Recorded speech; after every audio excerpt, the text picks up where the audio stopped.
Hola, hola, ¿qué tal? Muy buenas noches. Bienvenidos un jueves más a Charlas con Mezcal. Ustedes saben que todos los jueves a las 9 de la noche nos conectamos para charlar con algunos invitados, para hablar de mezcal, de destilados. Entonces, pues el día de hoy vamos a tener unos invitados de Guanajuato y estoy muy contenta. Voy a unir primero a José Juan. Hola, hola, ¿cómo estás? Hola, ¿cómo estás? Muy bien, ¿y tú? Bien, Fíjate. Bienvenidos, bien. ¿cómo están? Hola, bien, Muy buenas bien, muchas noches. gracias. Buenas noches. Buenas noches, bienvenidos a Charlas con Mezcal.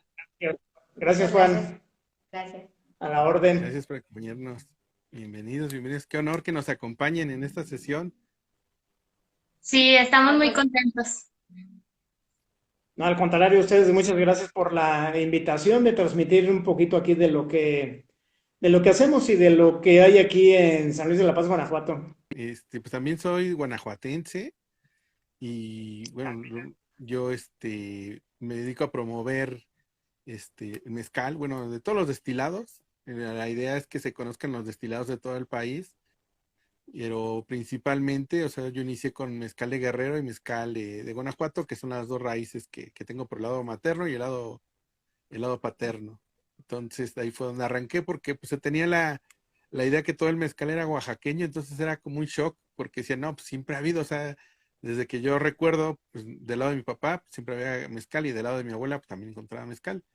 Entonces así fue que iniciamos con la idea de empezar a difundir la información de cómo es el mezcal, ¿no? O sea, alrededor de todo el país, no nomás cerrarlo, digo, a Guanajuato o a Oaxaca, sino a todo el país, que se conozcan los espíritus de todo el país.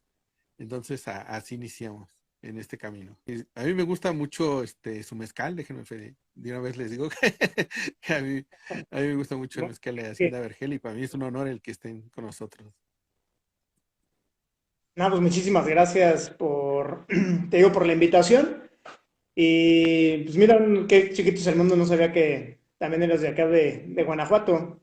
Y pues felicidades Ujú. también por toda la que haces al final de cuentas de dar a conocer pues, los mezcales de todo México, ¿no? Por así llamarlo, ¿no? Porque pues, mezcal se puede decir que hay en todo México, ¿no? Tristemente nada más hay denominación de origen en unos pocos estados, ¿no?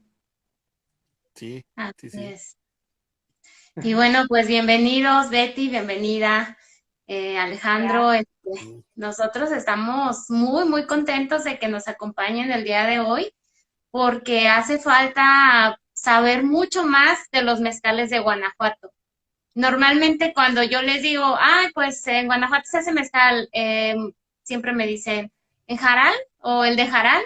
Y yo, no, y yo, no, prueben los mezcales de Alejandro, de San Luis de la Paz, prueben los mezcales de Emiliano Zapata, que pues también allá elaboramos otros mezcales, o sea, no nada más es de Jaral, sino que hay muchos mezcales y pues de que también se hace mezcal.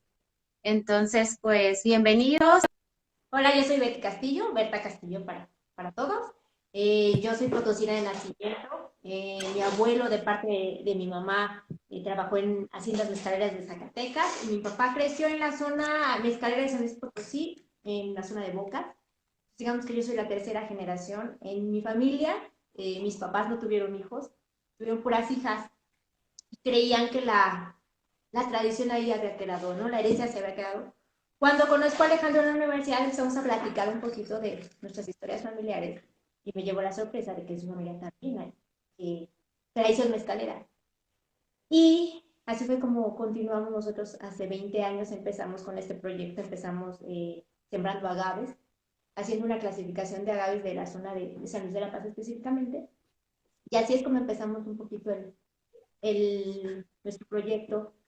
Yo soy ingeniera agrónoma de profesión y yo digo que por las venas ya corre la tradición.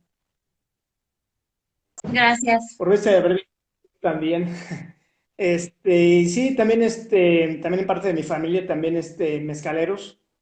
Al final de cuentas, mis abuelos también, es de donde, digamos, viene ya también mi linaje como productor de mezcal, nada más que tristemente a ellos les tocó pues la época que se tuvieron que cerrar muchos ranchos de vinos, que no se pudo continuar al final de cuentas con la producción de mezcal, pero que, pues, que yo continué, ¿no? Que sí lo sabe mi papá hacerlo, me enseñó también a elaborarlo, pero ya no le tocó, digamos, comercializarlo, sino ya a mí ya me tocó ya, digamos, reiniciar otra vez, o retomarla, al final de cuentas así es, como dice Betty, la tradición mezcalera, ¿no? Yo aprendo, te digo, de mis papás, aunque mi papá es el ingeniero mecánico de profesión, pero fíjate que aquí me voy a meter un poquito en lo que él hace. Fíjate que él es un inventor nato y de hecho nos ha facilitado mucho las cosas porque nos ha diseñado y desarrollado maquinaria para un mejor aprovechamiento del agave, pues para todo el proceso de elaboración. Y de hecho ya ha vendido también algunas máquinas a otros productores de mezcal, como son las desgarradoras, son prensas para extraerle el jugo al maguey, por así decirlo. También es muy bueno en cuanto a, por ejemplo, al final de cuentas conoce el proceso de destilación. Y entonces él dice, no, mira, hazle así al alambique, hazle de esta manera, le puedes optimizar mejor, creo que eficientizas más hasta el calor que sale, creo que te puede salir un poquito mejor de esta manera, y hay varias cosas ahí en cuanto a eso digo que tiene mucha inventiva, ¿no? Es por parte de mi papá y por parte de mi abuelo, que al final me di cuentas, él también le aprendí muchísimo, que él me enseñó pues desde la vida en el campo, ¿no? Yo siempre he dicho que yo desde los 7, 8 años, yo he estado ligado siempre aquí al campo. Y desde esa edad, ya al final de cuentas, ahorita les cuento la anécdota, como para no dar lata, me dijeron, ¿sabes qué? Pues ya mejor tú vete solito al campo, te pones a raspar tus magueyes, tú sacas tu aguamiel, tú mismo haces así como que tu pulque y nosotros ahí te dejamos, ya te enseñamos y ya tú solito ahí vas aprendiendo, digamos, a hacer todo. Entonces, desde temprana edad, pues yo me enseñé al final de cuentas a raspar los magueyes, a saber cuáles ya estaban listos para el aguamiel, cuáles ya estaban listos para el pulque, o bueno, para el aguamiel, perdón, también para hacerlo mezcal. Como saben, aquí hay un término que utilizamos para el maguey que ya está listo, que ya está maduro, que es que decimos que es un maguey quiotilla, que al final de cuentas ya está en su etapa de madurez ya sea para rasparse o para hacer este mezcal, ¿no?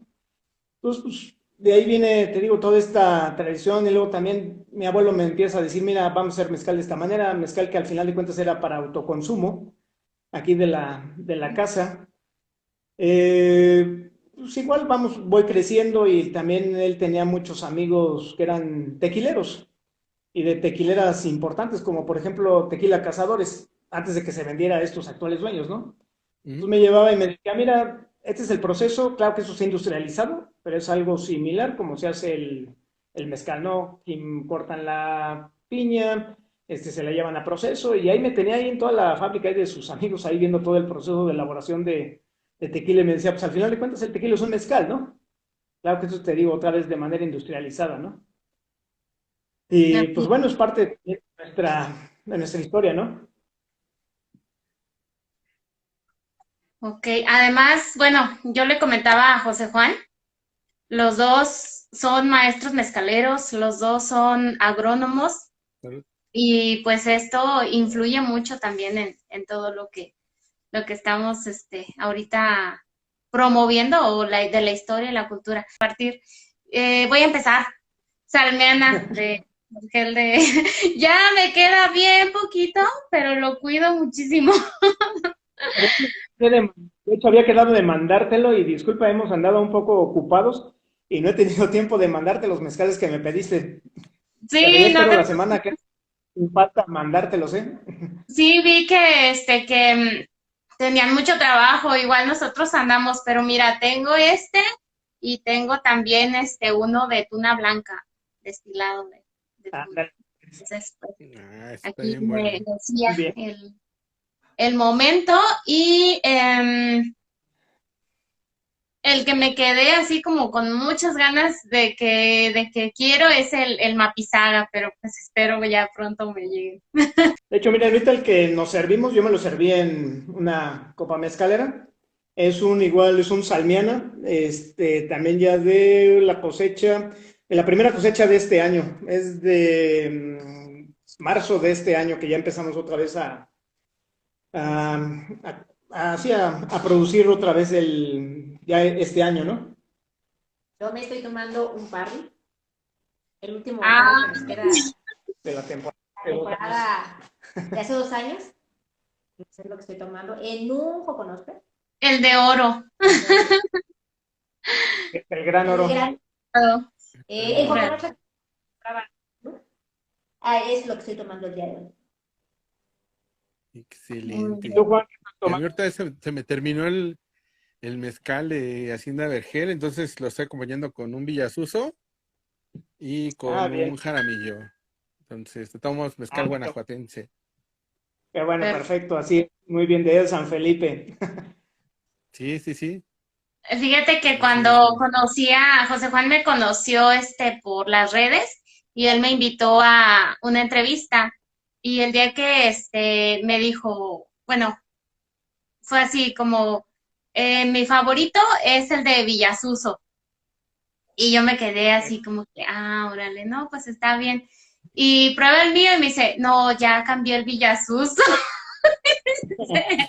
Ahora mi favorito es el jaramillo. Y le digo, bueno, ahora sí que vamos a reconocer, ¿no? Cada quien tiene gustos diferentes. Hay personas pues que sí, que les va a gustar el jaral, el Villasuso, el Torres Mochas o el de acá de San Luis de la Paz. Pero quisiéramos resaltar también como esas diferencias. José Luis y yo nos dimos cuenta ahora que fuimos a visitarlos ahí a Hacienda Vergel de Guadalupe, pues de algunos Ajá. procesos pues son distintos y que son de todas maneras a muy buenos mezcales, pero que tiene como que digo, cada mezcal es único, pero tienen cosas distintas que también lo hacen aún más especial. Así es, fíjate que, bueno, hoy tengo un comentario ahorita con lo que acabas de decir de tus mezcales favoritos y que decía Juan que era su favorito y que luego ya lo había cambiado. Y creo que eso siempre lo he dicho, al final de cuentas creo que el mezcal es de estado de ánimo. Y ok, claro que prefieres el tuyo, Ujú. ¿no? Que dices, pues es el que yo produzco, el que pues viste desde crecer la planta hasta que terminaste de destilar la última gota y dices, híjole, lo ves como si fuera casi un hijo, ¿no? Pero lo que digo de estado de ánimo es de que a veces, y me pasa, ¿eh? Y soy sincero, a mí me pasa con mis mezcales, digo, hoy no tengo ganas de tomar mi mezcal. ¿Y sabes qué? Hoy tengo ganas de tomarme a lo mejor un jaramillo, o me voy a tomar así como dices, un Villasuso, o me voy a tomar un Castramar, o me voy a tomar uno de ese otro. De eso sí tengo ganas hoy de tomármelos, y me saben deliciosos, ¿no? Y ya sí habrá Sí, días que digo, sí, hoy sí me voy a tomar uno de los míos, ¿verdad? Porque ahora sí tengo ganas, y ahora creo que sí le voy a disfrutar un poquito más, ¿no? sí, Claro, sí, pues sí, así pasa. Con, y, ahora sí que ese universo de posibilidades que tenemos. Yo le comentaba también a José Juan, que si hay una persona o unas personas, porque los incluyo a los dos, que conozco del estado de Guanajuato, o sea, más apasionados en el mundo del mezcal son a ustedes dos. O sea, yo no he conocido o no me ha tocado conocer a alguien que se apasione tanto desde la planta, desde la bebida, del proceso, y que además, bueno, aparte, digo, no me dejarás mentir, Alejandro, pues coleccionas otros mezcales, otras variedades, entonces, pues no estás como que cerrado a solamente los de Guanajuato o solamente los de mi marca o solamente los de ciertas marcas, sino que estamos abiertos a probar otros tipos de mezcales, otros tipos de variedades. Y es lo mismo, ahora que conocí pues también a José Juan, igual, o sea, un coleccionista de mezcales de, no sé cuántos tendrá en su casa, pero yo creo que muchos, no solamente mezcales, sino tequilas, sotol, otros destilados, whisky, entonces digo, no, sí, o sea, sabe muchísimo y pues eso enriquece mucho pues sobre todo a la cultura del mezcal. Así es, sí, exactamente. ¿Ibas a decir algo, Juan? sí, fíjate que, bueno, a mí me gustaría, para arrancarnos con la charla, que nos Ajá. platicaras en Guanajuato, a diferencia de Oaxaca, la mayor de los agaves que tenemos es salmiana, en diferentes variedades. Salmiana verde, el salmiana pulquero, pero salmiana al fin y al cabo. Y a veces se tiene la idea de que, pues es que solo hay un mezcal, y no es cierto, o sea, agarras pruebas, por ejemplo, digo, Hacienda Vergel, pruebas un Villasuso, pruebas un Jaramillo, pruebas un Nocuy, pruebas, o sea, diferentes y todos son distintos, distintos, distintos. Incluso el arrancar la fermentación, por ejemplo, en San Luis de la Paz, que lo arrancan con pulque, a que lo Así es. arranquen a tiempo con natural, como lo hacen, no sé, del lado de San Felipe, pues cambia completamente la experiencia. Ahí nos podrías platicar un poco de, o sea, tu visión y tu experiencia con los mezcales guanajuatenses. Sí, claro. Sí, como dices, al final de cuentas yo aquí sí le cambié un poquito, digamos, a la tradición, se puede decir a la historia, ¿no? Como dices, hay muchísimos variedades. Bueno, sobre todo aquí hay tres variedades o subvariedades de salmianas. Es el salmiana crasispina, que es el que utiliza la mayoría de aquí en Guanajuato, ¿no? Está también el salmiana salmiana, que es el que dices que es maguey pulquero. Perdón, salmiana pulquero. Y también está el salmiana ferox. Esos hay, al final de cuentas hay en menor cantidad. Desde que yo me acuerdo, para hacer mezcal se utilizaban las tres variedades indistintamente. Se cortaban el maguey que ya estuviera listo, se cortaba y era el que se llevaba al final de cuentas al rancho de vinos para procesarlo y al final de cuentas no separabas, ¿no? Nosotros aquí sí estamos separando desde que iniciamos, separamos las variedades de salmiana. Claro que el que más tenemos al final de cuentas es salmiana crasispina, pero también hemos hecho de salmiana salmiana y hemos hecho de salmiana ferox.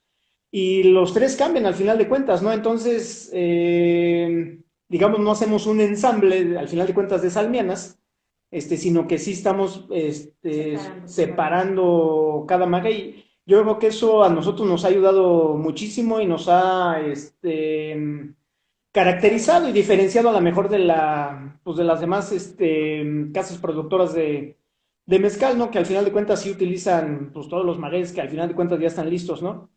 Así como también muchos utilizan salmiana, también al final de cuentas el pulquero, que también aquí lo conocemos, que es otra variedad, no es un salmiana, sino es un mapizaga, o jilote como se conoce también.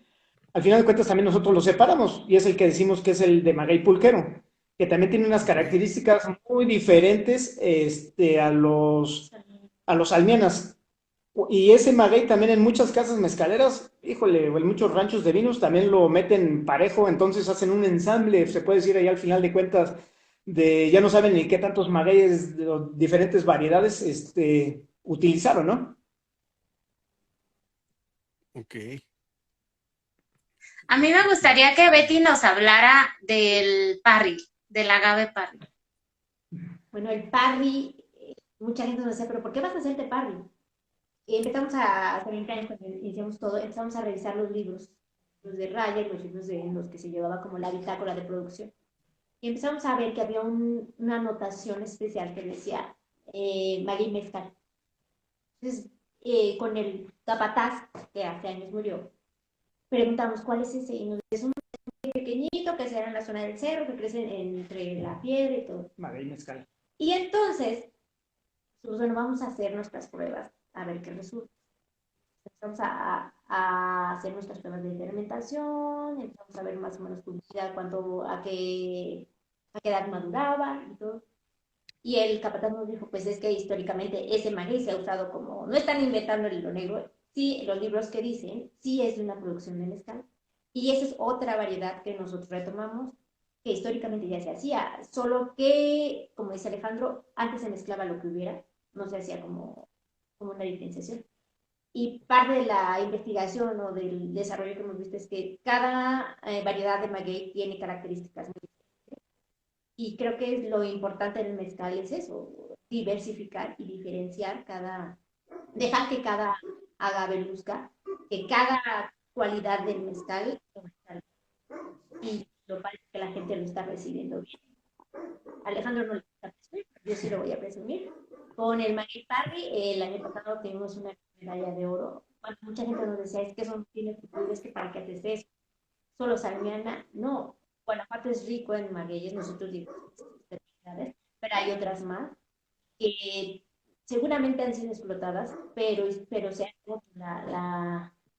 la tradición de hacerlo.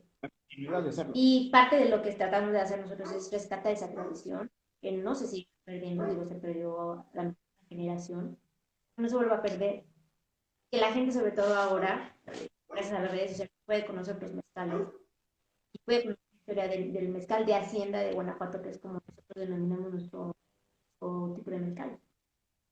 A diferencia de otros lados, tiene características muy específicas. Desde el horno, desde la forma de fermentación, desde la forma en que se fermenta, desde cómo se destila, la cantidad de horas que se destila.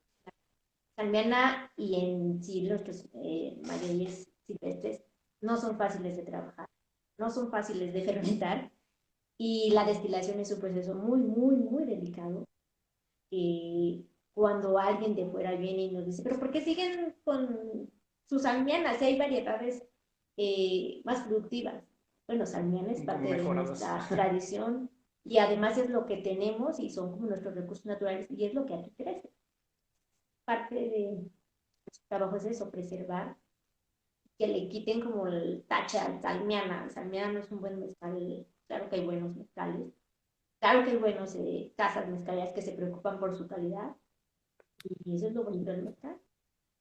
Y bueno, además, algo que me llamó mucho la atención y también quiero resaltar es que el agave crece, o sea, nos comentaba ese día que le gustan como que los terrenos difíciles, está entre las rocas, está en las laderas, entonces no es como un agave pues fácil de encontrar y aparte tampoco no es fácil de cortar porque tampoco no es su tamaño tan grande como un pulquero o como un salmiana. Es un salmiana verde. Así es, exactamente. Ahondando un poquito también aquí el comentario de Betty y lo que tú dices, Isabel, de los terrenos que le gustan al final de cuentas al agave Parry, sí, le gustan los terrenos agrestes, difíciles, ahí como que luego a veces entre las peñas, ahí entre los riscos y todo eso, y es ahí donde, órale, hay que ir a cortarlo hasta allá, ¿no? Y fíjate que en los recorridos que luego hacemos también aquí en los diferentes ranchos vecinos, nos hemos encontrado que al final de cuentas, así como dice Betty, claro que es un maguey silvestre, ¿no? Pero sí se daba un como tipo manejo al final de cuentas, no el manejo agronómico que conocemos ya ahorita de los agaveros tequileros o los agaves espadines, así como en Oaxaca, pero que sí se les da un manejo que al final de cuentas se saca, se extrae el hijuelo y se lleve y nada más se resiembre en otro lugar para que al final de cuentas haga su colonia. Porque como saben los agaves, sobre todo el salmiana y estos agaves silvestres de los que tenemos aquí, hacen colonias. Está la planta madre y alrededor de ella pues hay un montón de hijuelos, ¿no? Que se ve sobre todo en esta parte de aquí de San Luis de la Paz, se ve también, te digo, aquí en los ranchos de vinos, o se observan más fácil en los ranchos de vinos en San Luis Potosí, ¿no? Que no les dan tampoco un manejo tan agronómico, ¿no? Si no hay, siembran en los ejidos y ya nomás van y le sacan los hijuelos y los andan replantando por ahí en otros lugares, ¿no? Y te digo, hemos encontrado aquí, te digo, en los otros ranchos vecinos, que también se le daba un cierto manejo también al agave parry, que eso también no es nomás así porque se nos ocurrió, así como dice Betty, pues ahí está ese maguey, vamos a ver qué sale, ¿no? Si no, eso ya también está documentado, ¿no? Que ya lo tenemos ahí, ¿no? Tristemente, anteriormente, pues no se registraba lo que ahora se registra, ¿no? Que cuántos grados Brix y que cuánto azúcar tenía y todo eso, nada, ¿no? Eso sí es complicado saberlo, ¿no? Pero al final de cuentas, algo que yo creo que sí es muy importante, y de hecho aquí toda la gente te lo dice, al parry se le conoce como maguey mezcal. Y se le conoce como maguey mezcal por el quiote. El quiote es muy, perdón, Apreciado. es muy apreciado porque es muchísimo más dulce que el final de cuentas que el de salmiana o que el del mismo pulquero, Entonces la gente ahí anda buscando, mira, este es un maguey mezcal, pues ahora le vamos a hacer este quiote para andar, para hornear, ¿no? Para andarlo comiendo, ¿no? Entonces ya también es un indicativo de que pues, al final de cuentas es va a ser un buen mezcal o bueno, va a ser un buen agave para hacer mezcal. De hecho, hace 15 días estuvimos en un curso con diversos gentes de aquí del estado y una persona de Guanajuato, platicando también de los agaves y todo eso. Él es de ahí de la Sierra de Santa Rosa. Nombramos por ahí el agave Parry, dijimos las características y luego dijo, sí, pues ese lo hacemos quiote. Este es el que estamos buscando también para hacerlo quiote. Y coincidimos al final de cuentas, dijimos, no, pues es que está bien sabroso ahí en el quiote, que está súper dulce, que es pues muy apetecible, ¿no? Del Maguey Parril, ¿tienes un poquito más de información? Digo, lo he visto y siento que se parece como a los Potatorum de Oaxaca, o al Lamparillo, al Masparillo de Durango, pero pues, no me lo ubico por ustedes. O sea, antes de ubicar a Hacienda Vergel, no ubicaba el Maguey Parril. Incluso creo que Sí, son mira, los que conozco que lo destilan, ¿eh? No conozco a nadie más. sí, de hecho, fíjate que, bueno, hemos recibido visitas también de compañeros de Oaxaca y también nos dicen, caray, y también andan ahí, así como dices, Juan, diciendo, es como que se parece un tobalao, que se parece a este otro maguey y que no sé qué, y pues nomás no, entonces decimos, no, pues este es Parry. Pero fíjate que también en los libros, ya se mencionan, ay, pues se me va a olvidar el libro de agaves así es, de Gentry. Creo que es un libro muy completo que si les apasiona el tema de los agaves, es un libro que no debe de faltar ahí en tu biblioteca, ¿no? Y Gentry, de hecho, ya lo menciona, como Gentry, varios botánicos mencionan que el agave Parry crece, digamos, en el desierto chihuahuense. El desierto chihuahuense comienza, digamos, en parte de Arizona y se extiende hasta aquí, hasta aquí, hasta el norte de Guanajuato. Y que Maguey Parry puedes encontrarlo, te digo así, en Chihuahua, en Coahuila, a lo mejor en algunas partes de Durango, partes de Zacatecas, al final de cuentas todo ese corredor de lo que se conoce como desierto chihuahuense. Y te digo, ya lo tiene registrado y te pones a leer el libro y ahí empiezas a ver todas las características y lo que va encontrando, ¿no? Como sabes también, ya que me voy a meter un poco también en botánica y en crecimiento de plantas o de animales, entre más al norte, al final de cuentas, o más, sí, más al norte del hemisferio estés, del norte, las plantas tienden y los animales tienden a desarrollar mayor tamaño, por así decirlo, ¿no? Entonces, un Maguey Parry a lo mejor si lo ves en Chihuahua, pues va a estar un poco mayor que los que nosotros conocemos aquí, va a ser más robusto al final de cuentas que los que nosotros conocemos aquí, porque los que nosotros aquí tenemos, pues te digo, son pequeñitos, cuando mucho llega a pesar una piña alrededor de 6 kilos y ya nos fue muy bien, cuando la mayoría anda sobre el promedio sobre los 3 kilogramos. Pero te digo, entonces, es también muy amplia también su biodiversidad, por así decirlo, ¿no? Si lo encuentras aquí en Guanajuato y lo llegas a ver también, te digo, puede ser hasta, a lo mejor hasta en Sonora, ahí pegando con Chihuahua, o en Arizona, pues imagina toda la diversidad, que también tiene pues, el desarrollo de ese maguey, ¿no? Ah, ujú. Hay una fotografía, bueno, yo lo he visto nada más en fotografía, no he estado ahí, en el agavetum que tienen en el doctor Avisaí, ahí en la Ciudad de México, ahí en la UNAM, creo. De hecho, tiene un agave parry. Supuestamente un agave parry que se trajo, creo que de Chihuahua o algo así. Y pues sí se ve su tamaño así bien desarrollado ahí como lo tiene. No sé qué tanto le puso ahí para que creciera de ese tamaño, ¿no? El proceso que se maneja para el mezcal en su zona. Así es. Mira, aquí el proceso, pues bueno, como te decía, nosotros seleccionamos al final de cuentas el agave, ¿no? Utilizamos puro maguey ya quiotilla. Es muy importante también desde que lo estamos escogiendo, porque como sabes, el maguey salmiana, nosotros decimos que no ha sido domesticado, que es un maguey completamente silvestre, ¿no? Y que esa falta de domesticación, pues, tiene muchas saponinas al final de cuentas el maguey. Y eso es lo que decía Betty, a lo mejor lo que luego a veces se complica al final de cuentas para fermentarlo, ¿no? Y para procesarlo. Porque si agarramos un maguey, tú sabes, un maguey inmaduro, pues si este tiene muchas saponinas, ya maduro, pues ahora imagínate si utilizas un maguey joven o que todavía no está listo, ¿no? Pues muchísimas Ujú. más, y entonces muchos problemas con la fermentación, ¿no? Entonces te escogemos muy bien qué magueyes vamos al final de cuentas, a utilizar pues ya para empezar el proceso de elaboración de mezcal. Y aquí al final de cuentas, también metiéndome un poquito también a parte de historia, aquí utilizamos, al final de cuentas, se utilizan los hornos elevados de mampostería. Los hornos elevados de mampostería, para la gente que no sabe, que no tiene idea, tenemos en la parte baja la cámara de combustión, donde estamos poniéndole la leña, ¿no? Después y eso va hacia arriba, ¿no? Pongámoslo de esta manera, a lo mejor para explicarlo de mejor manera, como si fueran pisos, ¿no? De un departamento, de una casa, ¿no?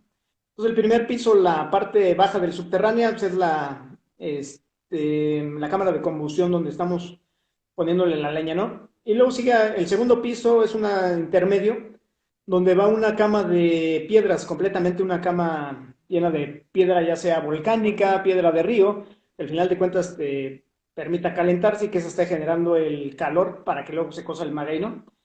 Y arriba ya del tercer piso es donde va todo el maguey, van todas las piñas, ¿no? Y lo primero que hacemos es, digamos, un precalentamiento del horno, ¿no? Y más que del horno, pues al final de cuentas estamos calentando las piedras, ¿no? Poniéndolos al rojo vivo, ¿no? Claro que aquí sí nos permite, por eso que te digo, porque están separadas las puertas, digamos, de la cámara de combustión con la cámara de donde metes el maguey, donde lo vas a extraer, que si te llega por ahí que dices, híjole, tengo la duda de que me va a llegar crudo, puedes abrir esa puerta y sacar un pedazo y decir, mira, pues todavía le falta, a lo mejor todavía le puedes atizar un poco más de calor para que al final de cuentas se termine de cocer. Entonces nos va haciendo ya una diferenciación, ¿no? Y aquí también nos hace una diferenciación con el mezcal también, yo creo que de la parte de San Felipe. El de San Luis de la Paz, digamos que así nos quedamos, así se quedó desde hace pues unos 300 años cuando se empezó la producción de mezcal aquí en la zona. Y aquí va digamos como brevario cultural.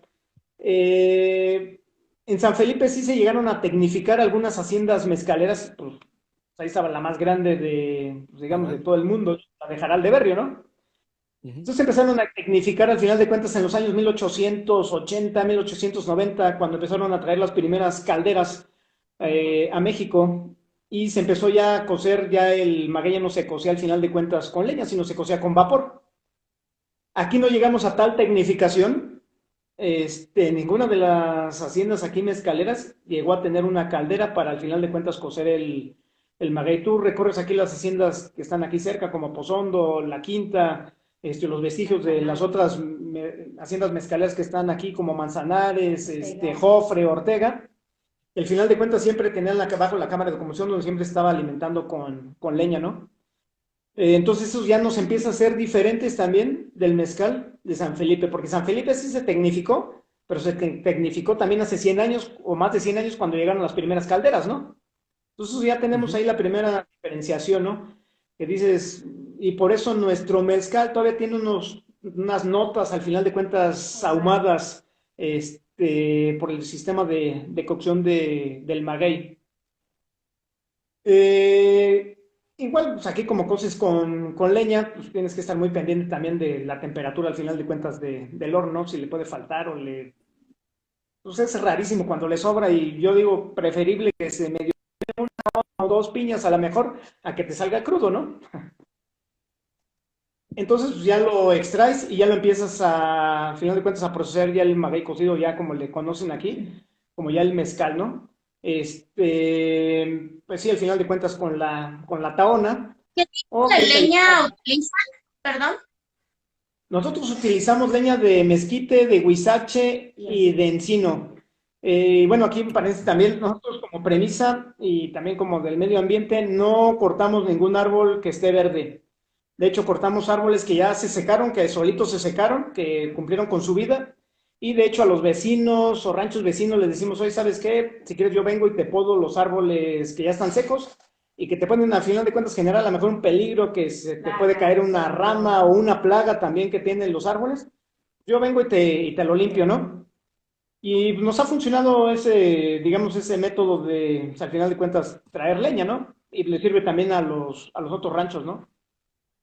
Además de que también utilizamos, al final de cuentas, como todos, ¿no? Los mesotes o los quiotes ya también que se secaron por ahí en el campo, o las nopaleras también que luego se secan, pero al final de cuentas esa leña, al final de cuentas, se consume muy rápido, ¿no?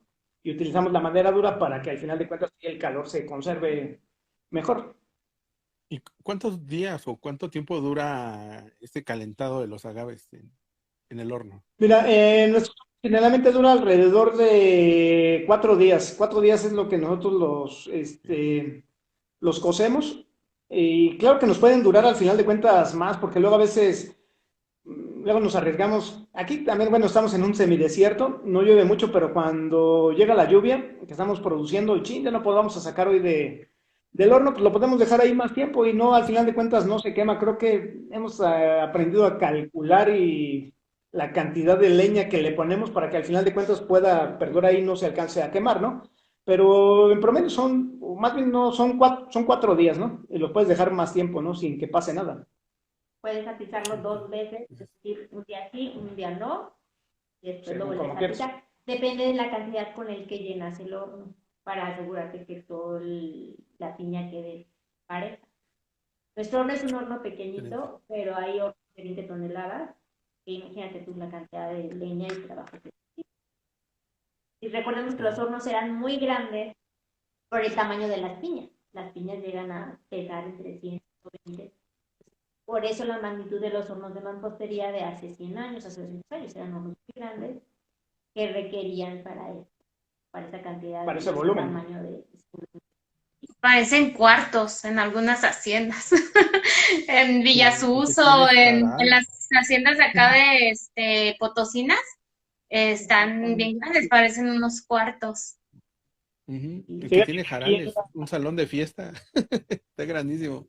exacto, sí, es más o menos, sí. Fíjate que aquí en la Hacienda Vergel de Guadalupe, pues bueno, como todos saben de los temas, también hubo reparto agrario aquí. Este, Tristemente digo porque donde se producía anteriormente el mezcal, el rancho de vinos, se quedó ya dentro del ejido.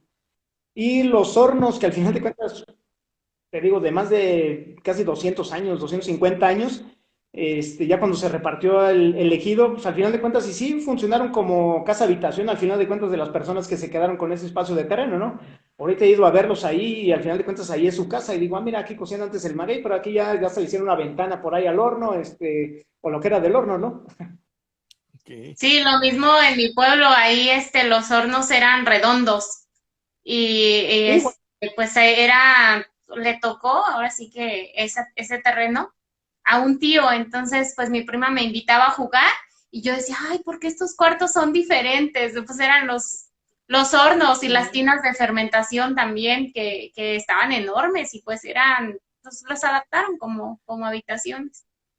Yo, pues así es, aquí fíjate que aquí hay una hacienda que rehabilitaron y que la otra vez la pusieron para producción, pero esos que dices, esas tinas de fermentación, o esas piletas de fermentación, como es el nombre, los utilizaban al final de cuentas de corrales o de porquerizas, ahí metían a los puercos, ya nomás les echaban de comer, al final de cuentas les servían para eso, ¿no? Pues bueno, otro uso que les dieron, ¿no?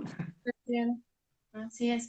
Y bueno, ahorita que comentabas de lo de la leña que usan, acá en mi pueblo también utilizamos leña que ya nos encontramos, la Así es. leña ya muerta.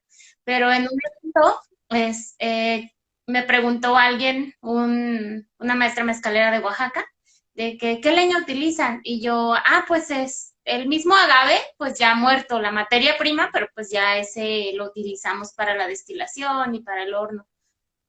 Y muy sorprendida, me decía, ¿cómo? Es que no entiendo, explícame, o cómo que la materia prima muerta?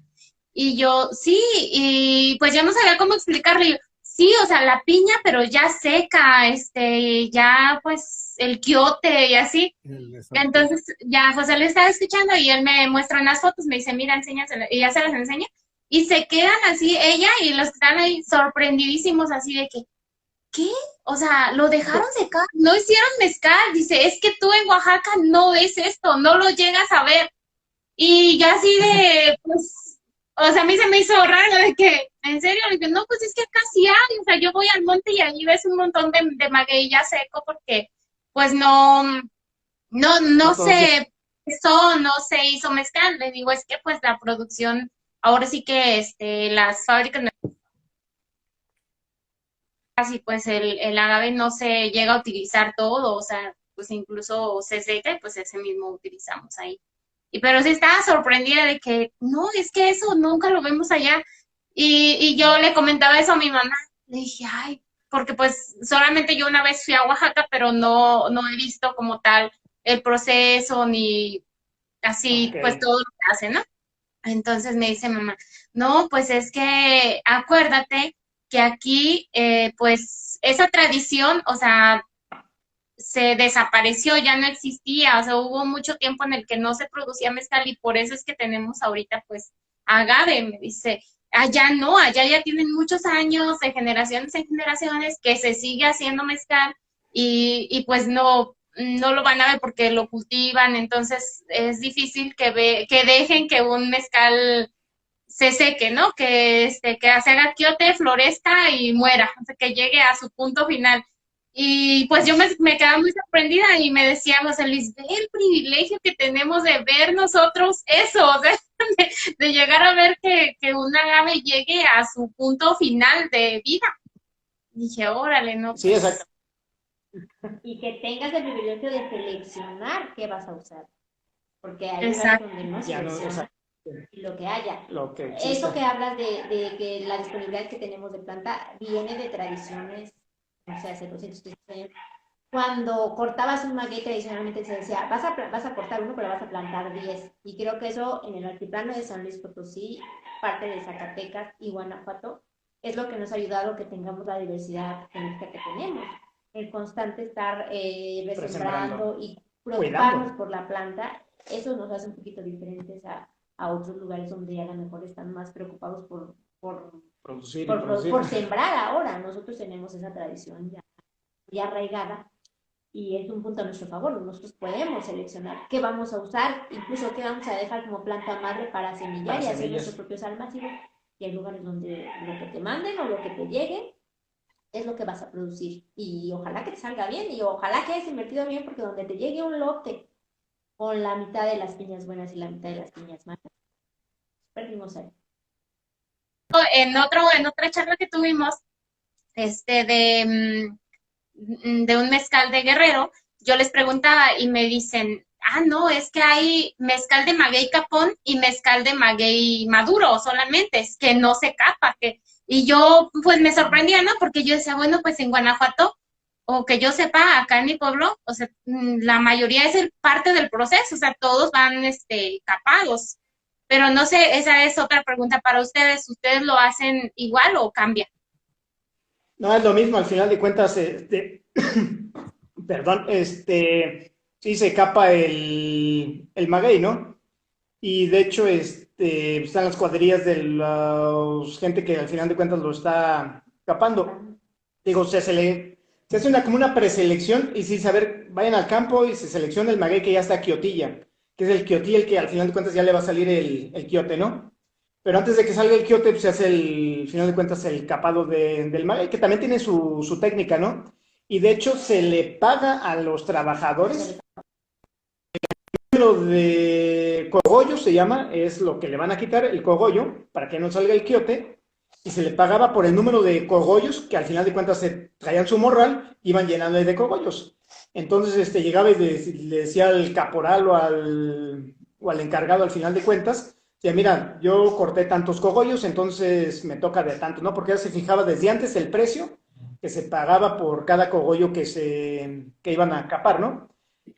El capado también tiene muchísimas ventajas porque hay magueyes que te pueden durar hasta 3, 4 años, que ahí los tienes y se te vinieron muchísimos magueyes que a etapa de madura y si no los capaste, pues sí vas a tener ahí un bosque lleno de puro quiote, ¿no? Tristemente eso ya lo vimos aquí en un rancho que ya no hicieron manejo con esos magueyes, ya no los caparon y se les vinieron así todos los magueyes este año pasado, que ya ves que fue muy húmedo, Ujú. pues un bosquerío que les dio de ahí. Los que alcanzaron, los alcanzaron a capar, bueno, más bien a cortar el quiote, porque ni siquiera eso ya se llama capado. Bueno, aquí no lo conocemos como capado, ¿no? Cortar el quiote nada más, y así los estaban metiendo al final de cuentas a proceso de producción, que también el rendimiento ya también es muchísimo menor, ¿no? Y ya cuando dices, híjole, cortarle el quiote, y pues ya mejor déjalo ahí que por lo menos dé semilla y pues que se siga dispersando la semilla, ¿no? Por lo menos es nuestro ver también aquí también en cuanto a biodiversidad y el manejo ecológico, ¿no? Pero sí, aquí capamos todos los magueyes que también estamos utilizando. El tema, bueno, también me da mucha curiosidad el tema de la fermentación, de que ustedes la arrancan con pulque. ¿Este lo acelera o qué tiempo les da para tener una tina fermentada usando el pulque? Mira, pues al final de cuentas O, tú sabes, él tiene también muchas levaduras, está transformando el alcohol, ¿no? Y algo también que al final de cuentas aquí en la zona se utiliza en todos los ranchos de vinos, ¿no? Porque luego sí a veces nos ha tocado que, híjole, no se consiguió el pulque o que llovió y que no había pulque para fermentarlas y sí, las tinas que no fermentamos con pulque, se atrasa muchísimo el proceso de fermentación o luego así de plano, literal, no arranca ni siquiera la tina para la fermentación. Eh, si bien te va, se puede tardar 2, 3 días en que le está costando trabajo como que arrancar. En cambio, cuando sí lo, digamos, por así llamarlo, lo inoculas con pulque, máximo, en un día ya te empieza al final de cuentas a trabajar la tina o la pileta de la fermentación. Esa es una. Y la otra, pues al final de cuentas sí se percibe en el sabor del mezcal, el que ujú. se arranca con pulque y el que no se arranca con pulque. El que se arranca así sin pulque, sí lo sientes al final de cuentas en el sabor. Y este pulque, bueno, ahí sí, me considero ignorante. ¿Este pulque es el mismo pulque que conocemos, el que tomamos, o es otro tipo de fermento? No, sí, es el mismo pulque que se conocen. Pues al Ah, final de cuentas, un pulque de la región, ¿no? Lo que sí es muy importante aquí al momento de escoger el pulque es de que sea un pulque tierno, porque si ya se escoges un pulque que ya está maduro, que ya está, digamos, que ya está pasando, más así. bien que se está fermentando de más, ya no te trabaja también bien la tina. Te digo, tiene que ser un pulque muy joven, que apenas está también arrancando el pulque. Ok, ok, gracias. Y sí, de hecho es una, pues al final de cuentas como tradición, ¿cómo se puede llamar? Una, característica de aquí, pues al final de cuentas ya tienes ahí casi el pulque, ya cuando estás terminando al final de cuentas de preparar la pileta, pues los que están ahí trabajando, pues ahora échense sus Su tragos, jarrito. sus jarros de pulque, ¿no? Y ahí están también tomando todos muy contentos nuestro, un pulque, ¿no? Órale, interesante. Interesante. En el caso de los agaves que tienen o sea, los diferentes tipos de salmiana, ¿de todo se puede extraer pulque o se puede hacer pulque o solamente de algunos? Mira, nosotros aquí utilizamos el pulque de maguey mapizaga o de maguey jilote. Al final de cuentas desde el aguamiel es más dulce, se fermenta Guille. mejor, tiene menos guiche también, o menos saponinas también, por así decirlo. Claro que en el pulque no se manifiesta eso, ¿no? El pulque aquí sí, el de Salmiana Crasispina, pues no se toma porque al final de cuentas es muy amargo Muy ácido.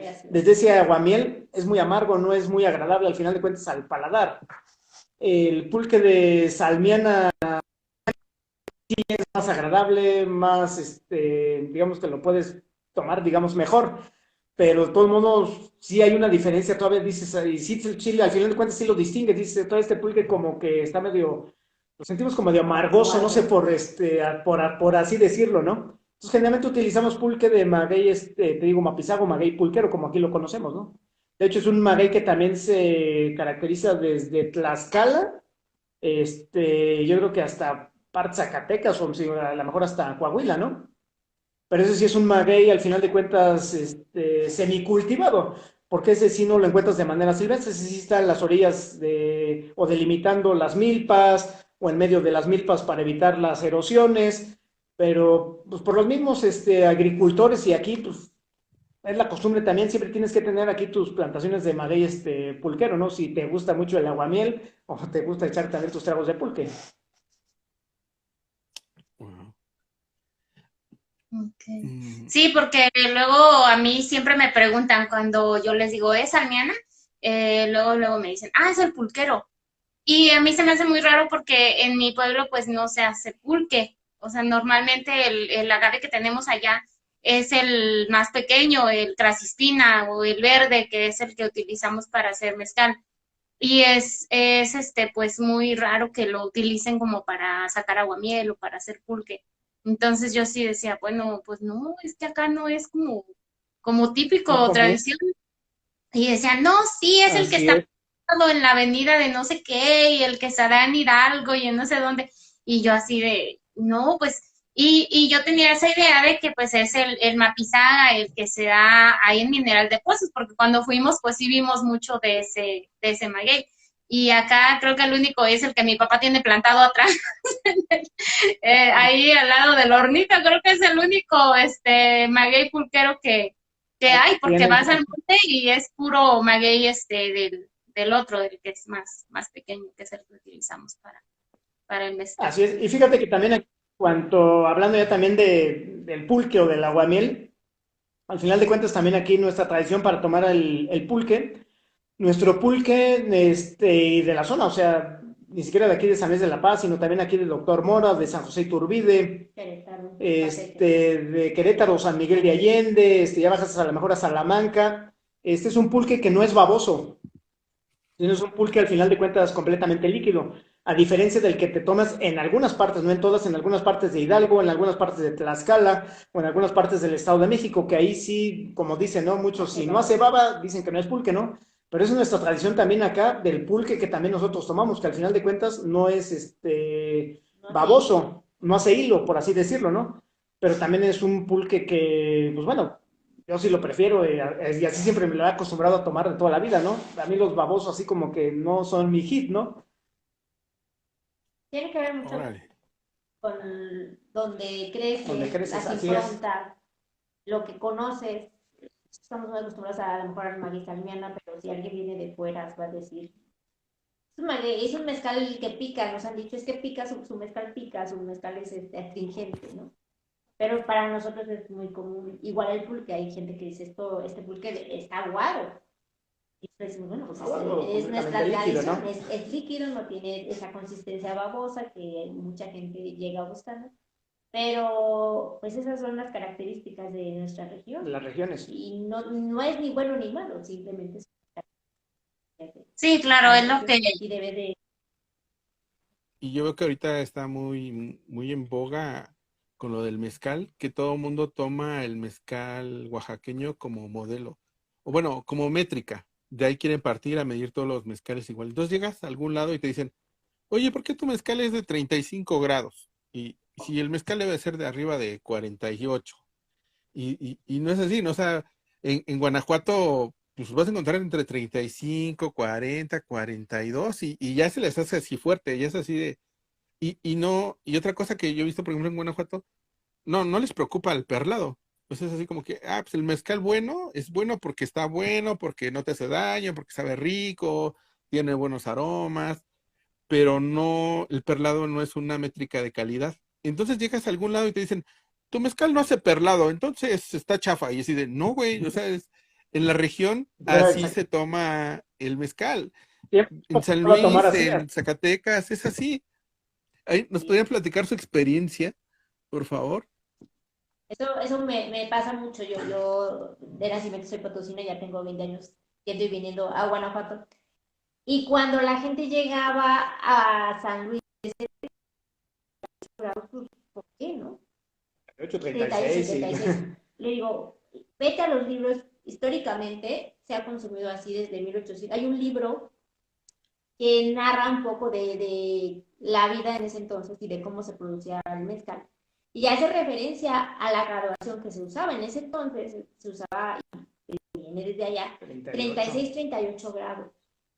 Entonces, cuando alguien te dice, a nosotros nos pasa mucho, es que porque esos mezcales aguados de 38 grados, a ver, espera. Aquí la tradición, y no, yo siempre les digo, y no lo digo yo, lo dicen los libros, así se ha tomado desde hace 200, 300 años. Es una característica propia del mezcal y vuelvo a lo mismo, no lo hace ni mejor ni peor, porque no nos interesa el perlado, porque a esas graduaciones pues difícilmente vas a obtener un perlado como si lo haces con uno de 55 grados. Pero esa es una característica propia de cada región. Nosotros particularmente fuimos más allá.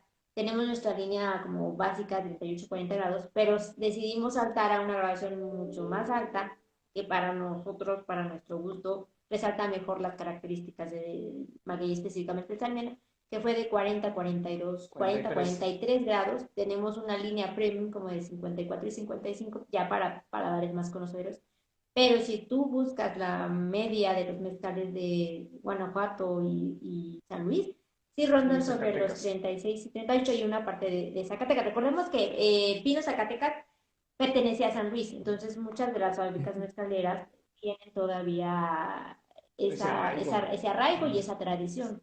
No es un mezcal malo, es un mezcal difícil, es un mezcal complicado, no a todo el mundo le gusta, no toda la gente está acostumbrada, pero es un mezcal que para nosotros es historia y es tradición. Y no lo digo yo, lo dicen los libros. Y cada vez que alguien me refuta eso, le digo, mira, vete al libro de fulanito y ahí lo cita. Incluso cita el mezcal de Campanilla. Desde entonces el mezcal ancestral de Campanilla hace una referencia acerca del mezcal de Hacienda, que es el que tradicionalmente se usa o se estila en San Luis Potosí y parte de Guanajuato. Y hace una referencia específica del mezcal de Campanilla. Cuando alguien me dice, es que el mezcal ancestral de San Luis Potosí no existe, ahí, desde entonces, el mezcal de Campanilla como referencia ya era un referente y se hacía una especificación de ese tipo de mezcal. Cuando alguien dice que el mezcal es aguado, ¿se refiere a la baja graduación alcohólica o...? Sí, al final de cuentas nada más a la baja graduación alcohólica, pero sí, como dice Betty, pues al final de cuentas es por la zona, ¿no? Y yo lo que quiero decir también aquí, un poco aumentando aquí el comentario de Betty, pues como saben, al final de cuentas, históricamente también, pues eso se sabía desde antaño, ¿no? El maguey salmiana, pues al final de cuentas no tiene muchísimos rendimientos, y como decía, al final de cuentas es un maguey silvestre, y por los rendimientos que tienes comparado con otros agaves, como si lo quieres comparar con un espadín, pues no vas a tener punto de comparación, ¿no? Casi un maguey espadín, si casi en primera destilación ya te estás obteniendo una graduación casi arriba de 40 grados en primera destilación. Nosotros apenas forzosamente con un salmián apenas andamos en primera destilación, si bien nos va sobre unos 25 grados de alcohol, ¿no? Por eso tenemos que hacerle ahí sí también un rectificado, ¿no? Y entonces de antaño, pues al final de cuentas, pues como todo, ¿no? Son los rendimientos que también vas a tener del mezcal, ¿no? Y pues también, claro que aquí se aprovechaba las grandes extensiones de terreno que tenían las haciendas mezcaleras con los ranchos de vinos, ¿no? Que sí podían poner 4, 5, 6, 7 hornos a lo mejor hasta en batería y estaban produciendo, cada día estaban sacando de un horno X producciones. Y también hay que recordar que todo este mezcal, al final de cuentas, los mayores consumidores eran los centros mineros. Y de hecho aquí voy a hacer un dicho que dice, pueblo minero, no mezcalero. Todo ese mezcal que al final de cuentas se producía tanto aquí en estas haciendas mezcaleras de San Luis de la Paz, se iban a parar a los centros mineros de aquí, pues ya muy famoso de Mineral de Pozos, a Jichú, a Tarjean, a la misma capital, Guanajuato, se iban a San Luis Potosí, se iban a otras zonas, al final de cuentas a otras zonas mineras. Que al final de cuentas, ¿quiénes los tomaban? Pues los mineros, que eran como, por así decirlo, su arrancador, para que se pusieran a trabajar, ¿no? Antes de entrar a la mina, eso es muy sabido de que iba a entrar el minero a la mina y le daban en su cuerno de res, digamos, su dosis completa de mezcal, para que le aguante sus 12 horas de trabajo ahí, la jornada completa de trabajo, sin que, digamos, se fuera a desfallecer, ¿no? Y ya estando adentro de la mina, imagínense también las condiciones, el calor abajo en el subsuelo, extrayendo ahí el mineral, y que si alguno se andaba cayendo, tu otro trago de mezcal para reanimarte, ¿no? Para reanimarte y que sigas trabajando, ¿no? Entonces, por eso creo ahí que al final de cuentas la graduación, pues al final de cuentas iba a segundo plano, ¿no? Por así decirlo, ¿no? Claro que ahí sí creo que al final de cuentas, los hacendados que tenían, pues sí preferían una graduación un poquito mayor, ¿no? Pues como sabemos, eso pues, tampoco puedo decir que no. Si tienes una graduación mayor, pues sí tienes mejor cuerpo, mejores sabores, mejores olores, aprecias mejor al final de cuentas el mezcal, ¿no? Y yo creo que eso también, pues al final de cuentas, alguien que no perdió, digamos, como que la tradición aquí en Guanajuato, pues fue al final de cuentas Mezcal Villasuso, ¿no? Que ellos sí continuaron, ellos sí no desfallecieron un poco, ¿no? Y que al final de cuentas tienen su línea, digamos, de premium, o que creo 40 grados, y está la que llegan la demás gente a comprarlo, que creo que apenas está a 35 grados, ¿no? 34 grados, ¿no? Pero que al final de cuentas la gente está acostumbrada a tomar ese mezcal, ¿no? Y es la tradición. Sí, sí, sí. De hecho, el público consumidor en Guanajuato, o sea, uno de 40 grados ya se le hace muy fuerte. Nos ha tocado pues estar en varios eventos y llegas y le dices, está a 40 grados y dices, ay, está bien fuerte, o sea, ni siquiera lo quieren probar porque ellos están acostumbrados a pues a un mezcal más bajo. Me decía, bueno, en un evento que fuimos apenas a Guanajuato, traíamos nosotros variedad de cremas y licores, ¿no? De 15 y 30 grados. Y traíamos nuestro mezcal de 40 y traíamos uno de 45.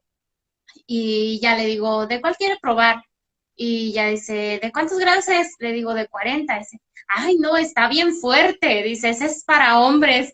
Y luego le digo, tenemos más de 30 y de 15. Ay, no, ese es para niñas. Y yo así de, bueno, entonces, no, yo lo tomo a 30 o a 35, ni más abajo ni más arriba. Y yo, bueno, no, pues está bien. Así, ni más abajo ni más arriba. Dice yo de 30 y 35. Y sí, la mayoría de las personas era de que les das el mezcal de 40 y se les hace muy fuerte. Y incluso en los eventos que han dado acá en Ciudad de México, pues lo prueban y se les hace bien bajito, de, ay, no, eso no es mezcal, eso, pues, no te sabe porque están acostumbrados a mezcales arriba de 50 grados. Entonces, pues Sí, sí. pero por ejemplo aquí va también un poco de haciendo referencia y también la analogía al final de cuentas, pues al final de cuentas, y sabemos, el tequila es un mezcal, pero ¿por qué el tequila sí se quedó en esa graduación alcohólica? Y es complicadísimo encontrar un tequila arriba de 40 grados. Pero es por lo mismo, porque la tradición al final de cuentas era la misma también en aquella parte del país, pues, desde los Altos de Jalisco, si te vas a Arandas, te vas a Tepatitlán, o los productores también de tequila, pues al final de cuentas máximo 40 grados. Y la mayoría también de los tequilas pues, están entre los 36 y 38 grados. Entonces, pues, al final de cuentas es la tradición que tenemos también acá en esta parte también de los mezcales, ¿no? Que es ya ahorita nos pueden decir, entre comillas, graduación baja, ¿no? Así es, mira, por aquí nos comenta Larry que está muy interesante. El gusto histórico es el alma y el espíritu de cada mezcal. Y pues sí, Así es es. parte de la experiencia. Igual yo también les digo, si lo quieren probar como lo toman allá, pues es así. O sea, a 40, porque es parte de la experiencia, ¿no? De la tradición, no vamos a dejar de tomar en cuenta todo eso. Y también, a mí me mencionan mucho de las variedades, ¿no? Porque pues yo normalmente voy a un evento y tengo pues salmiana. Y de pronto la persona que está exponiendo al lado o enfrente trae de 10 variedades diferentes. Y llegan conmigo, ¿y de cuál traes? Y Ándale. yo, salmiana. O sea, solamente de este. Y es así, Y a una sola graduación.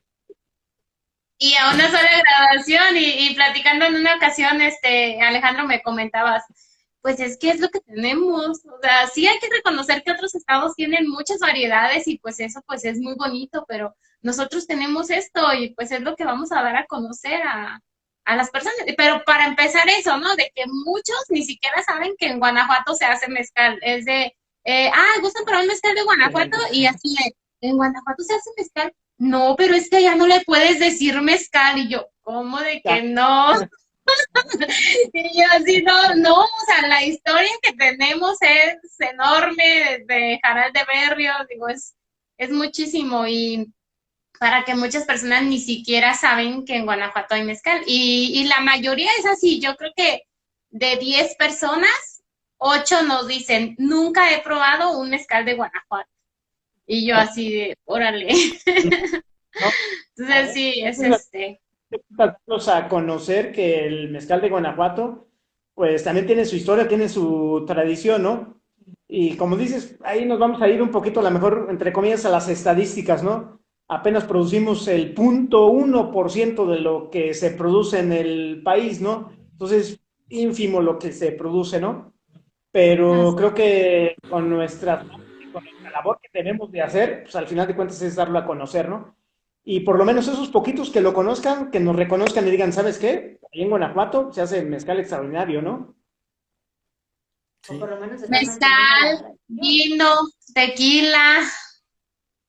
El mezcal ha resistido guerras, ha resistido prohibiciones, ha resistido embates de impuestos, ha resistido tanto que es digno de decir, bueno, pues a lo mejor tú no conoces el mezcal de Guanajuato porque ha resistido todo eso. Históricamente no la tuvimos fácil como lo tuvieron otros estados, pero esa es la magia del mezcal de Guanajuato. Nos hace falta mucha difusión, eso es parte de lo que nosotros es nuestra tarea, empezar a difundir el mezcal, empezar a que la gente conozca su tradición, que conozca el porqué. Muchas veces hay gente que dice, bueno, se hace mezcal, pero no tengo idea por qué, no tengo idea desde cuándo, y eso es pues, nuestra chamba, al final del día, lejos de querer seguir una moda, porque a mí cuando me dicen es que el mezcal está de moda, digo, bueno, será moda para ti que lo acabas de descubrir, pero Exactamente, pero no, hombre, ya históricamente sé. tenemos un bagaje amplio. Y dentro de poco van a sacar un libro de la historia de Guanajuato que va a El remover mezcal de Guanajuato. sí, va a remover muchas Aparte heridas y creencias o de... creencias, mitos, pero esa es la riqueza, esa es la riqueza. Entonces, a mí me pasa igual, de repente vamos a exposiciones donde me dice, pero ¿por qué traes tres variedades de... A mí me pasa con Rocket, ¿por qué traes tres variedades y la que se reconoce de Guanajuato y San Miel? A ver, Salmiana. espera. También hay otras variedades que no se conocen por las interrupciones en la producción, pero se han utilizado.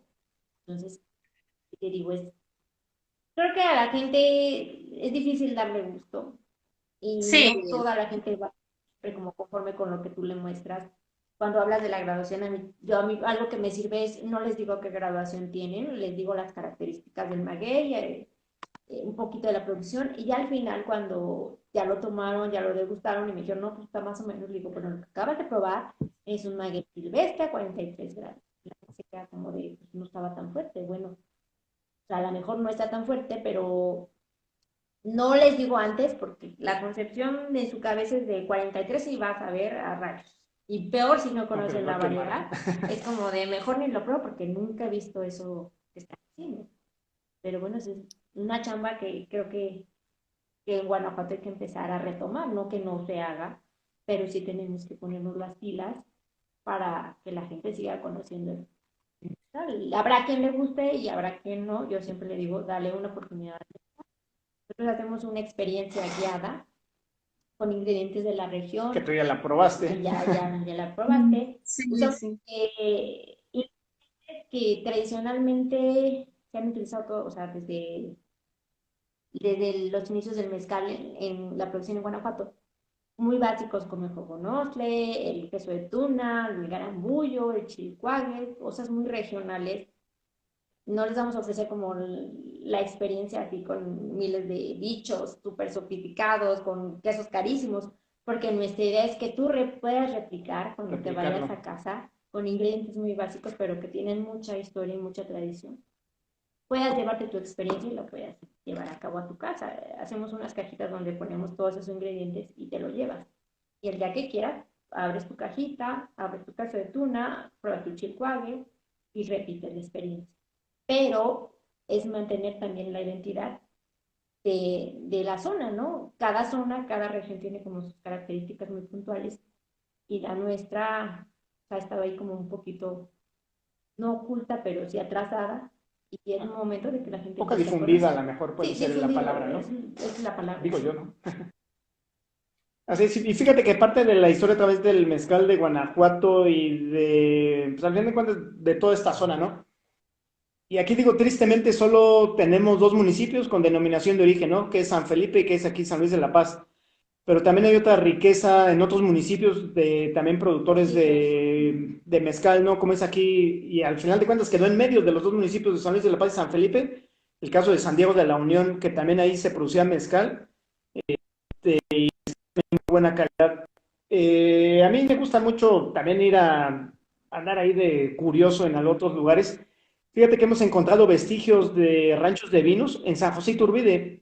Mucha gente pensará y dirá, bueno, para los que conocen aquí el estado de Guanajuato, sin nada, caray, ¿a poco en San José Iturbide hay vestigios de mezcal? Y fíjate que hemos visto por lo menos 3 o 4 vestigios de ranchos de vinos en San José Iturbide. Y en San José Iturbide, que ya también está colindante, esos ranchos de vinos hemos encontrado colindantes con el municipio de Tierra Blanca.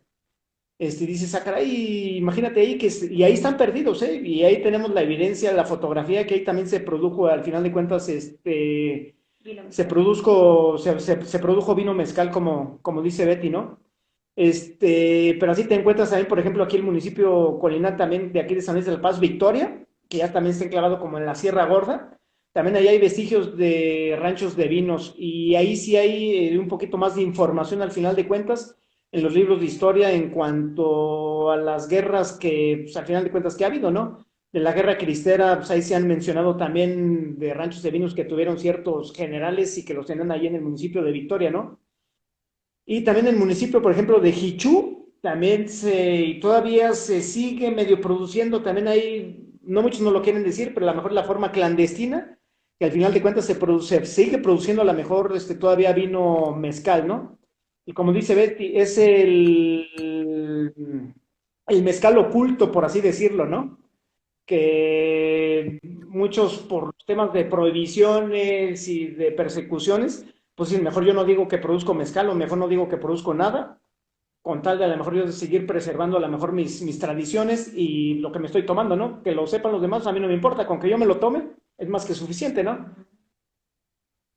Fíjate que yo soy del sur de Guanajuato, de Acámbaro, Ajá, y yo mira, el mezcal que conocí en Acámbaro era de Yuriria en Acámbaro había mezcal, pero estamos muy pegados a Michoacán. Estamos más cerca de Michoacán que de Guanajuato. Estamos a media hora de Sinapecuaro y a una hora de Morelia.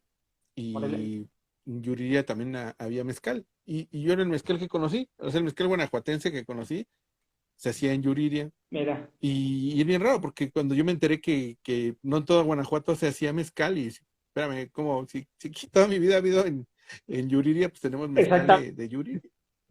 Mm, Y pues no estamos en la denominación de origen, incluso ni pinta Yuriria como municipio mezcalero, ¿no? Pero pues se hace.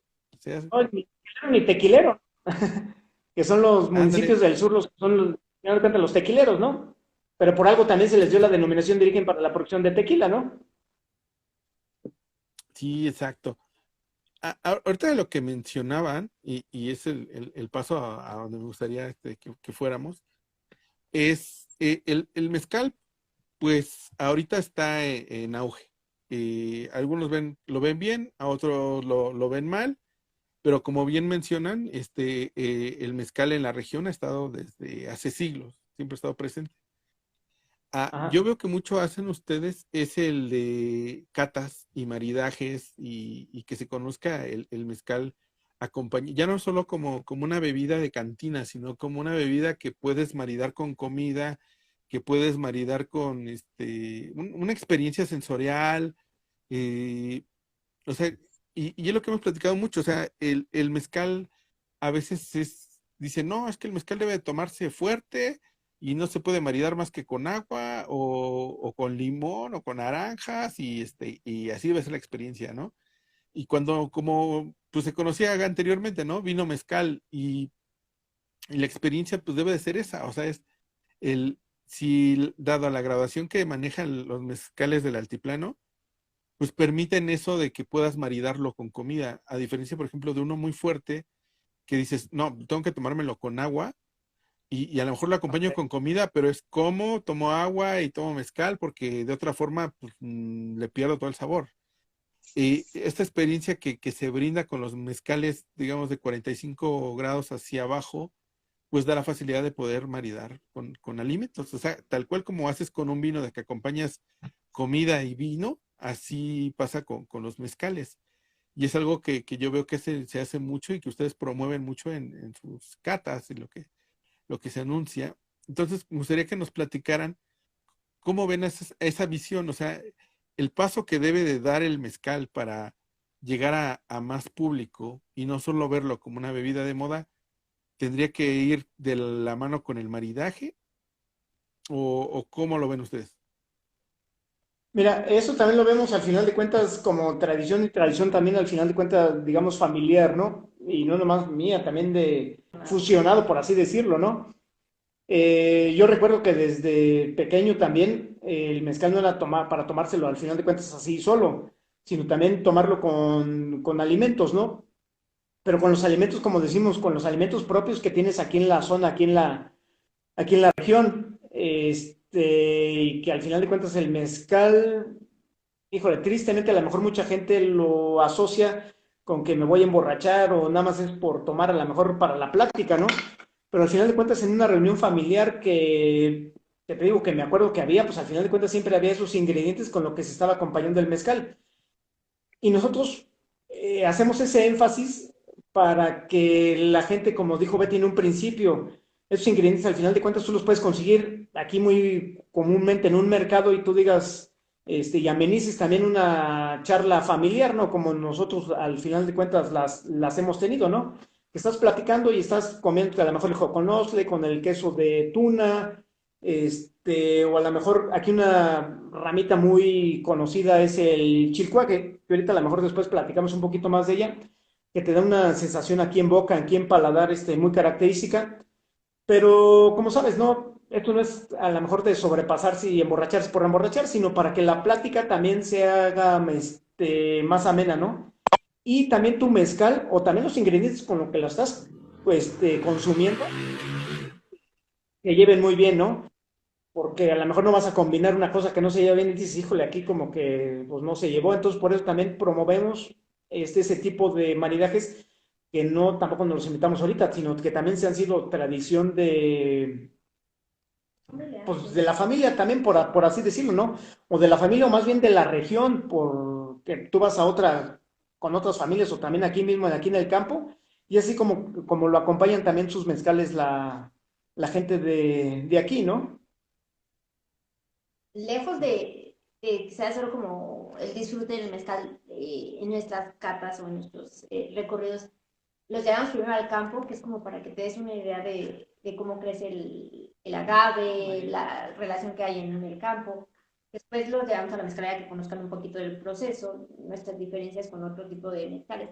Y después damos una breve charla de la historia, de la tradición, de cómo el mezcal ha estado presente y creo que eso hace que la gente tenga una visión diferente del mezcal, porque dicen que el mezcal es tomárselo solo y ya. Pero cuando empiezas a mostrarle los ingredientes y el porqué de los, por qué hay detrás de un queso de tuna, qué hay detrás de, o por qué se tomaba el conejo con ostle, por qué se servía el coconostle, por qué se usa el chilcuague, vas uniendo como diferentes puntos de la historia que están regados, pero que al final del día hacen que el mezcal luzca.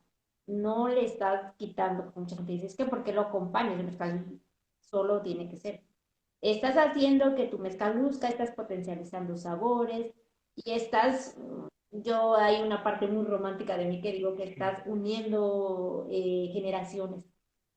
Cuando te, pero cuando te comes el queso de tuna, la gente que somos de la región, inmediatamente te regresas a tu niñez y te acuerdas de tus abuelos, ¿no?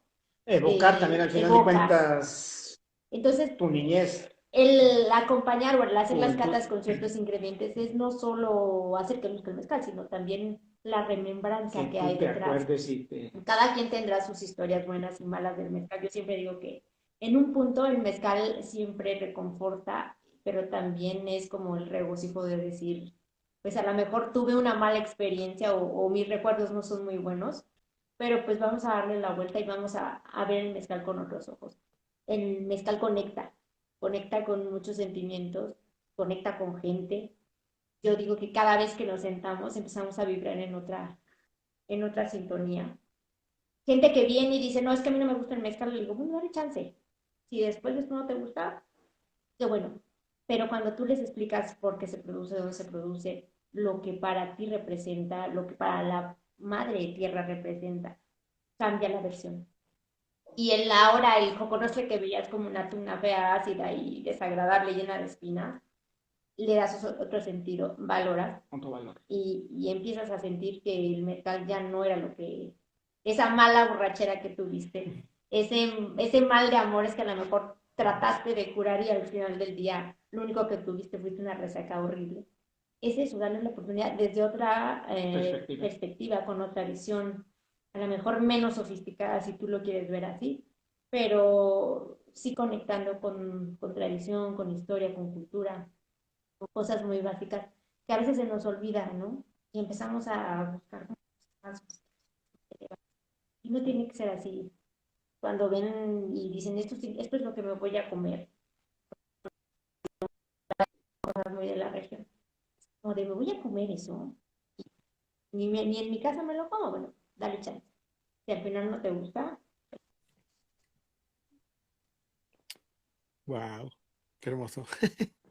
Sí, por aquí nos dice Susi Torres, Betty Alejandro, muy deliciosa experiencia con sus productos. Y bueno, yo quiero decir que la vez que nosotros los visitamos íbamos de pasada y nos quedamos todo el día, todo el Tiempo ahí día. como que pasó y ya, caray. Yo cuando estamos ay, pasando. ya es hora.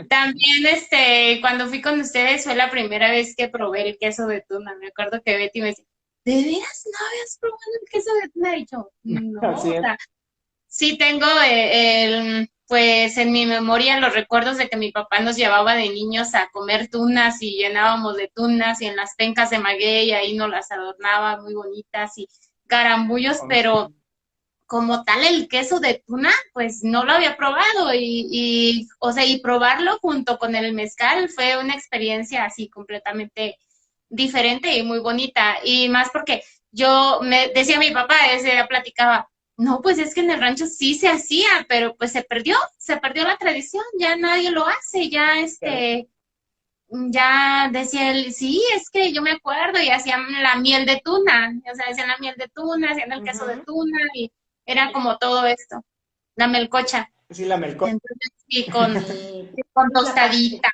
o con bolillo y así. Y yo, o con Ándale, queso, si ya tenías mejores posibilidades con un pedazo de queso y de untabas queso. la Queso Ajá, melcocha. fresco. Esa es parte del rescate que te digo, nos toca hacer. O sea, a lo mejor en el pueblo ya la gente no lo hace, pero a lo mejor si ven que nosotros lo empezamos a hacer, la gente se va a reactivar y va a decir, bueno, si ellos lo empezó. hacen, nosotros también lo ¿No? empezamos a hacer. Ese es el rescate como de tradiciones que no tienes que irte a 200 años atrás. Mi mamá no puede ver el queso de tuna porque ella cuando era chiquita pues le daban y le daban y Y le era lo daban, único que ¿no? tenían casi de dulce, ¿no? Y a veces por eso se pierden las tradiciones porque te saturas de tanto o ya no hay quien lo haga y dices, pues no, esta es la receta de la bisabuela y se sigue haciendo. Mira. Y hay gente que llega aquí y dice, ay, no, no, es que yo he probado un queso de tuna y no, no me gusta. Digo, prueba este. Es una versión muy diferente, a lo mejor muy rústica. Pruébalo y si te gusta, pues qué bueno, ¿no? Tiene muchas características, no tiene azúcar, te ayuda para no hay mil cosas, pero son tradiciones que se pierden. Igual el destilado de tuna, mucha gente ya ni siquiera la tuna Es otro. La deja en perder. fresco la deja perder en el campo, ¿no? Y nosotros lo que hacemos es destilar las tunas, aparte del mezcal. Alejandro es muy creativo en todo eso, siempre anda viendo qué destila. Destilamos tunas según la variedad, blanca, morada, roja, y hacemos como cada como serían los vinos, los monovarietales. Hacemos un monovarietal de la tuna y es una forma de preservarla durante todo el año, porque no a toda la gente le gusta ni la melcocha, ni una forma que la gente tiene acceso a la tuna y no se pierde. Recurso que sigue en el campo y que le damos otro uso, aprovechando la infraestructura que ya se tiene. Fíjate que y ahorita ahondando también en este tema de los maridajes,